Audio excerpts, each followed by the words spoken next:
The Real Reason for FDR's Popularity, a Mises Daily article by Mark Thornton.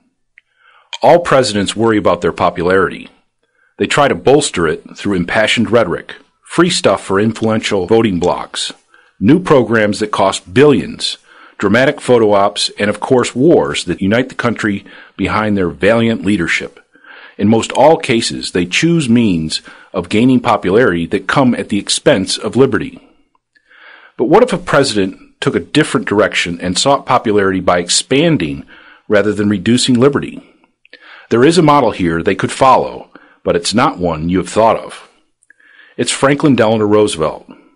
In his first 30 days, he did more to bring liberty to Americans than any president since Thomas Jefferson repealed the Alien and Sedition Acts. Roosevelt was inaugurated on March 4, 1933. After dealing with a banking crisis and the budget during his first week on the job, on March 13th, he called on Congress to repeal Prohibition. On March 23rd, he signed the Cullen-Harrison Act, which legalized the sale in the United States of beer with an alcoholic content of 3.2%. He wasted no time. He signed it one day after Congress passed it. He said with great elan, quote, "I think this would be a good time for a beer."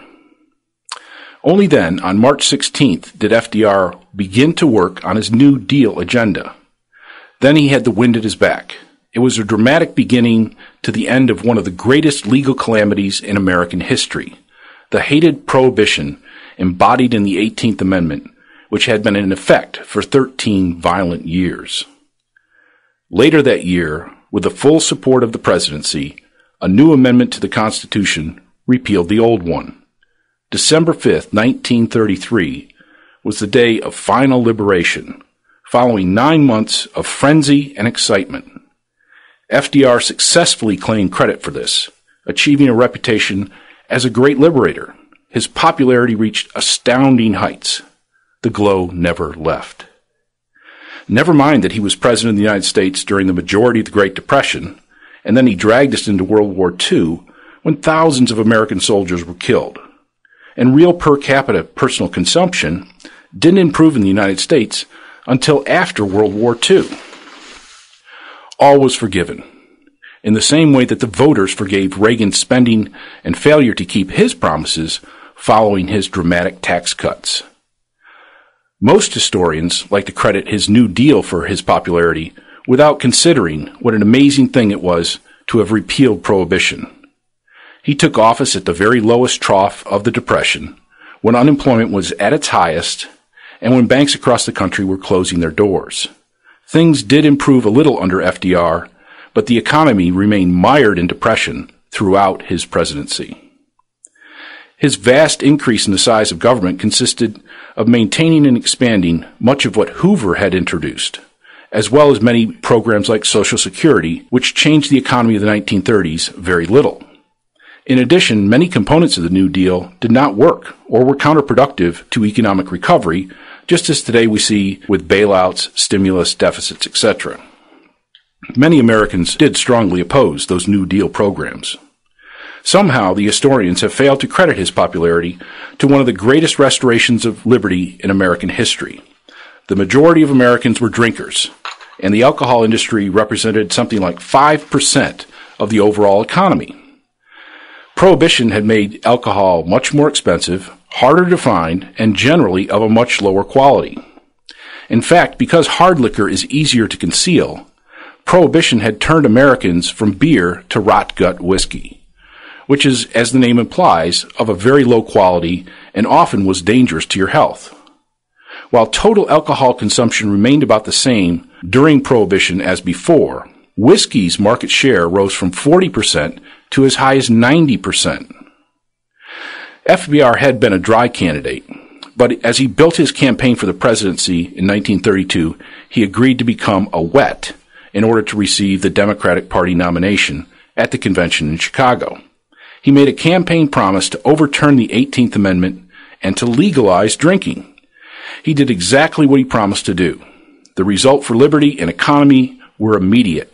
FDR also certainly gained an ally at Budweiser. Economist and prohibitionist Irving Fisher found that prohibition had driven up the price of all classes of alcoholic beverage by several %. With repeal, the price of alcoholic beverages plummeted in what was, in effect, a giant tax cut for the American drinking class. Speakeasies were replaced with bars, taverns, and saloons. Distilleries, breweries, and wineries reopened and returned to their traditional businesses. Bottle makers, barrel makers, trucking companies, hop and grain farmers, and many other businesses began hiring and expanding their operations. It was hoped at the time to create as many as 500,000 legal jobs, even if most of the jobs in the black market economy were to be lost. In Milwaukee alone, an all-inclusive license was issued covering over 4,200 taverns. In addition, crime plummeted as crimes against prohibition vanished and prohibition-related crime dropped considerably. Corruption by politicians and law enforcement officials dropped considerably, but did not disappear because prostitution and gambling remained prohibited, and alcohol would remain prohibited in several southern and western states by state law. The most telling statistic was the murder rate, which dropped from almost 10 murders per 100,000 population down to 5 murders per 100,000 population, where it had been before wartime and national prohibition. Even though repeal meant a big tax cut for drinkers and a big boost to the economy and jobs, it did have the disadvantage of providing a big increase in tax revenues for government. In much of the 19th century, taxes on alcohol provided as much as 20% of federal revenues. State governments also collected taxes and fees on the alcohol industry, as did county and city governments. In fact, a national prohibition on alcohol would have never passed until the Income Amendment passed in 1916 and provided an alternative revenue source. David Beto has brilliantly shown in his book Taxpayers in Revolt that Americans rose up against taxes in the early years of the Great Depression. People could not pay their taxes, and local governments could not afford traditional services. People arose across the country in group action to stop property tax collection. So in addition to pleasing the drinking class, FDR also opened up the revenue syringes from the customs house to your local bar and grocery store. Public school budgets went back into balance and firemen were rehired.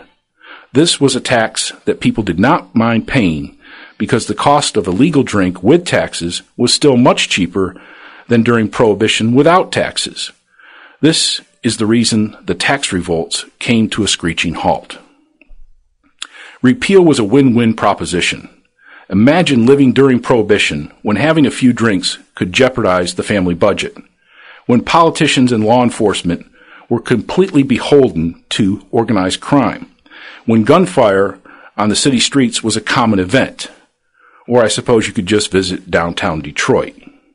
Then imagine almost overnight prices plunging, employers hiring, politicians and organized crime reeling, and crime dropping dramatically. Now, we may lament the end of those tax revolts, but the people must have relished the restoration of law and order and the return towards normalcy.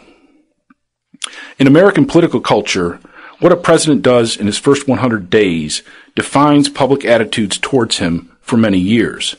FDR's first 100 days are legendary for his bank legislation, his crazy programs, the Alcohol Adjustment Act, the NIRA, the TVA, the CCC, the regulation of stock markets, the confiscation of gold, his fear itself speech, and many other programs, all of which are recounted like a prayer for litany in a textbook.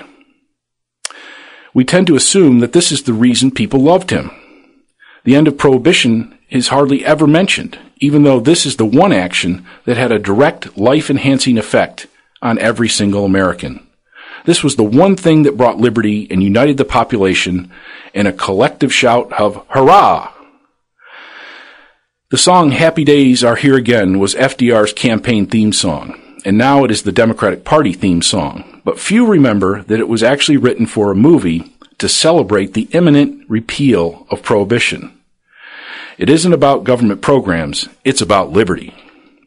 The repeal of Prohibition, then, is the real reason for FDR's popularity. The success of repeal gave him a tremendous amount of political capital that helped shield all his silly and dysfunctional programs of the New Deal. The truth is that liberty works for people and is very popular when tried.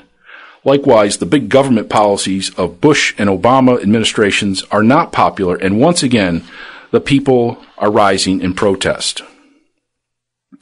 We need to recall that what FDR did regarding prohibition was once seen as politically impossible. John T. Flynn, in his book As We Go Marching, writes, quote, "Before the last war, when prohibition by constitutional amendment was proposed, it seemed the most fantastic thing in the world. But a little touch of crisis, a war crisis, and the thing was done with bewildering swiftness. Then men said repeal was impossible. It would never be possible to get the assent of 32 states. Clarence Darrow, the dowdiest anti-dry, said the hope was utterly illusionary. Prohibition, he said, would die by the dead-letter route. Then came another crisis, the Depression, and the 18th Amendment vanished almost as swiftly as it came. Crises have a way of dissolving many things, often very old things, and sometimes very precious things." Robert Higgs is right that crisis usually leads to expansion of the state. It doesn't have to be that way. Someday, some politicians will discover the logic of liberty and usher in a new era of liberty-enhancing actions. So long as politicians and historians remain confused by the real source of FDR's popularity, they will continue to be befuddled for why we don't thank them for their socialism. We love them when they get governments off our backs.